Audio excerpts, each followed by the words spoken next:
US की treaty country से belong करने वाले वो तमाम इंटरनेशनल इन्वेस्टर्स जो अमेरिका में अपना बिजनेस एस्टैब्लिश करना चाहते हैं और उस बिजनेस की बेस के ऊपर अमेरिका में मूव होना चाहते हैं, उनके लिए ई टू इन्वेस्टर वीज़ा जो है वो एक ग्रेट अपॉर्चुनिटी है। ई टू वीज़ा बेसिकली काम कैसे करता है कि आपको एक substantial amount of investment, substantial से मुराद है कि एटलीस्ट $100,000 और above, as a practice which we have seen and proven, इतनी अमाउंट आपको एक किसी रीजनेबल बिजनेस में इन्वेस्ट करनी है। जब बात इन्वेस्टमेंट की होती है तो आपके पास मल्टीपल ऑप्शंस होते हैं। फॉर एग्जांपल, आप किसी एग्जिस्टिंग बिजनेस में इन्वेस्ट कर सकते हो, यानी कि किसी एग्जिस्टिंग बिजनेस के शेयर्स परचेज कर सकते हो, या आप किसी एग्जिस्टिंग बिजनेस को पूरा टेक ओवर कर सकते हो, नया बिजनेस स्टार्ट कर सकते हो, या फिर किसी फ्रेंचाइज में जो है वो इन्वेस्ट कर सकते हो। ई टू वीज़ा का जो एक क्रिटिकल पॉइंट है वो ये होता है कि आपको जो बिजनेस इन्वेस्टमेंट है वो वीज़ा एप्लीकेशन से पहले करनी होती है, और इसी वजह से जो इंटरनेशनल इन्वेस्टर्स हैं उनका एक मेजर कंसर्न और एक रिजर्वेशन जो है वो हमेशा से यही रही है कि किस तरह के बिजनेस में, किस तरह की बिजनेस अपॉर्चुनिटीज़ में इन्वेस्ट किया जाए, ताकि आप एक यूएस के क्वालिफाइड बिजनेस को भी इंजॉय कर सकें और उसके साथ साथ ई टू की सक्सेस जो है वो भी आप उसको अवेल कर सकें। तो बात जब बिजनेस इन्वेस्टमेंट की आती है या बिजनेस सिलेक्शन की आती है, तो उनमें बहुत सारे वेरियस फैक्टर्स जो है वो आपको कंसिडर करने होते हैं। यानी अगर आप एक नया बिजनेस स्टार्ट कर रहे हो तो उसमें कौन कौन से ऐसे फैक्टर्स हैं जिनको आप कंसिडर कर सकते हो। अगर आप कोई एग्जिस्टिंग बिजनेस परचेज कर रहे हो तो उनमें क्या ऐसे फैक्टर्स हैं जिनको आपको कंसिडर करना चाहिए। तो इसी तरह आज इस वीडियो में जिस पर्टिकुलर सेगमेंट को मैं कवर करने जा रहा हूँ वो है फ्रेंचाइज अपॉर्चुनिटीज। कि फ्रेंचाइज अगर आप कंसिडर कर रहे हो, किसी फ्रेंचाइज बिजनेस को अक्वायर करना चाह रहे हो, तो आपके पास क्या अपॉर्चुनिटीज हो सकती हैं और किस तरीके से आप जो है वो फ्रेंचाइज बिजनेसेस की बेस के ऊपर अपने ई टू वीजास को क्वालिफाई कर सकते हो। So stay tune till the end of this video to understand के ई टू वीजा के लिए जो फ्रेंचाइज अपॉर्चुनिटीज हैं अमेरिकन मार्केट में, how you can avail those and how you can qualify for E two visa based on those franchise opportunities. अस्सलाम वालेकुम। My name is Rahil Sheikh. I am a business consultant based in Virginia, USA. मेरी firm startup business bureau में we provide consulting and management services to international investors and entrepreneurs जो America में अपना business establish करना चाहते हैं और उस बिजनेस की बेस के ऊपर यूएस का ई वीज़ास को क्वालिफाई करना चाहते हैं। यूएस का ई वीज़ा होते क्या है? तो there are basically multiple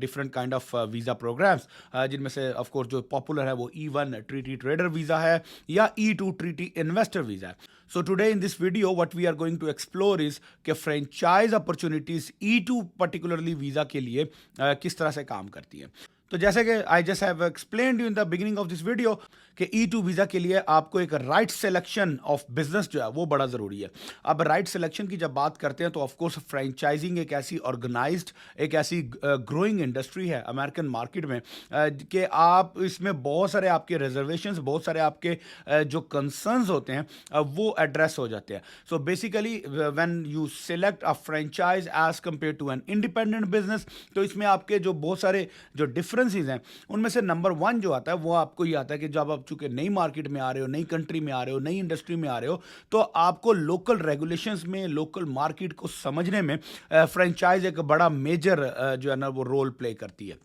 Another important point to consider the franchising over the startup business or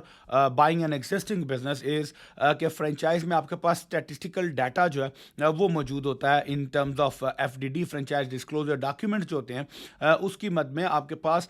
franchisor जो होता है उसकी भी तमाम की तमाम इंफॉर्मेशन मौजूद होती है। आपके पास फाइनेंशियल रिकॉर्ड्स आते हैं और इसके साथ साथ आप जो दूसरी फ्रेंचाइजीज हैं मार्केट में उसी ब्रांड की, आप उन फ्रेंचाइजीज की परफॉर्मेंस और उनकी इंफॉर्मेशन जो है वो भी रिव्यू कर सकते हो। तो इसका मतलब ये हुआ कि इनिशियल पीरियड में आपके पास एक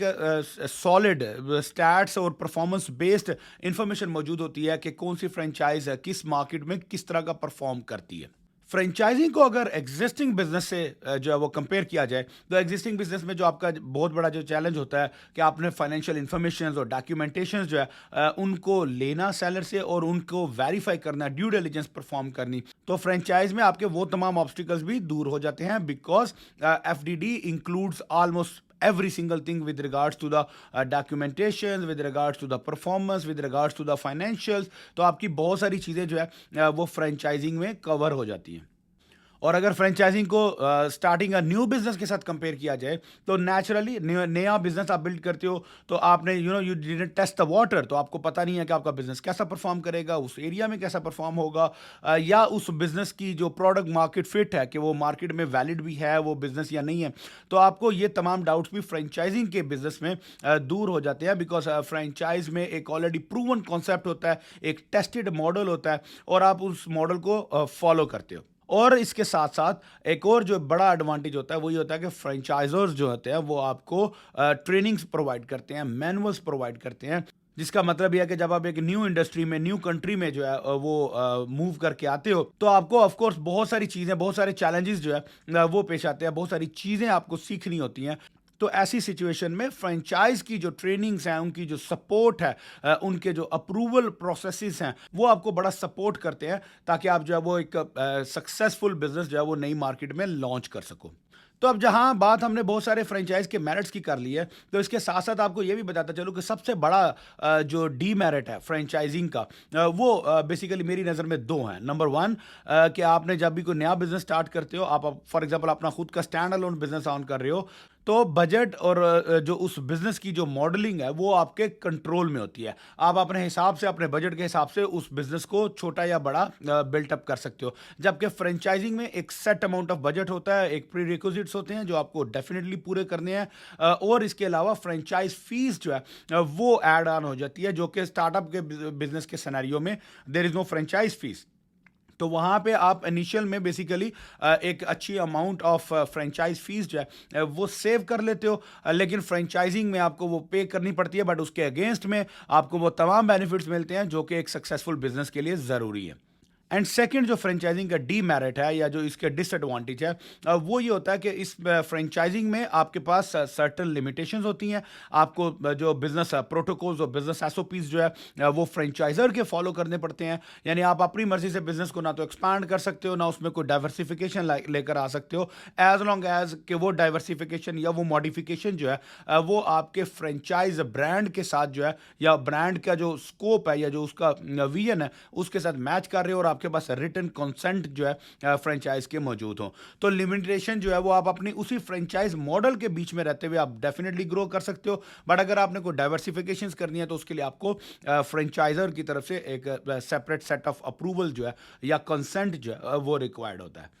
अब लास्ट में जो है वो क्विक से गो थ्रू कर लेते हैं कि किस तरह की फ्रेंचाइजिंग जो है वो मार्केट में अवेलेबल है। सो बेसिकली अमेरिका में फ्रेंचाइजिंग एक बहुत मैच्योर इंडस्ट्री है, बहुत ऑर्गेनाइज्ड इंडस्ट्री है, रेगुलेटेड इंडस्ट्री है।